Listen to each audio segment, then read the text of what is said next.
Hello everyone, welcome back to my channel অঙ্কিতার রূপকথায় তোমাদের অনেক অনেক স্বাগত আর অনেক ভালোবাসা। তো আজকে আমি বানাবো পিঠে, দুধের পিঠে। তো দুধের পিঠে বানানোর জন্য আমি উষ্ণ চালের গুঁড়ো নিয়েছি, আর এখানে খিসা নিয়েছি। খিসাটা আমি গ্যাসে একটু খোয়া করে নিয়েছি, আর গরম জল নিয়েছি। গরম জলে দিয়ে আমি চালের গুঁড়োটা মাখবো, যাতে খুব সফট হয়, খুব নরম হয়। তো চলো এক এক করে দেখতে থাকো তোমরা কি করে আমি বানাচ্ছি।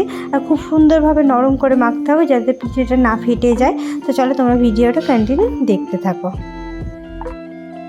তো আমার চালের গুঁড়োটা খুব সুন্দর করে ময়াম করে নিয়েছি। এবারে আমি তার সাথে সাথে একটু করে লিচিও কেটে নিয়েছি, লিচি কেটে গোল গোল করে নিয়েছি। এবার একটা করে বাটির সাহায্যে শেপ নিয়ে বাটির সাহায্যে আমি বাটির ভিতরে আমি খোয়াগুলো দিয়ে দেবো।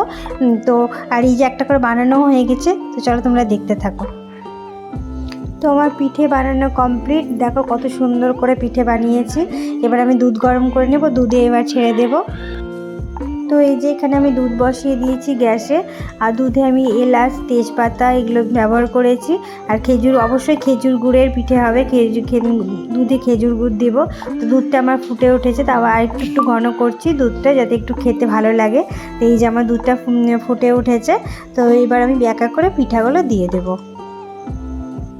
তো এই যে আমার পিঠা বানানো পুরো কমপ্লিট। দেখো পিঠাগুলো কি সুন্দর হয়ে গেছে, আমার তো ভালো লাগছে দেখতে। তোমাদের কেমন লেগেছে অবশ্যই কমেন্ট করে জানিও। আর ভিডিওটা যদি তোমাদের ভালো লেগে থাকে তো প্লিজ লাইক করো, আর প্রচুর পরিমাণে শেয়ার করো। আর যারা নতুন ভিউয়ার্স তারা চ্যানেলটাকে আমার সাবস্ক্রাইব করে দিও।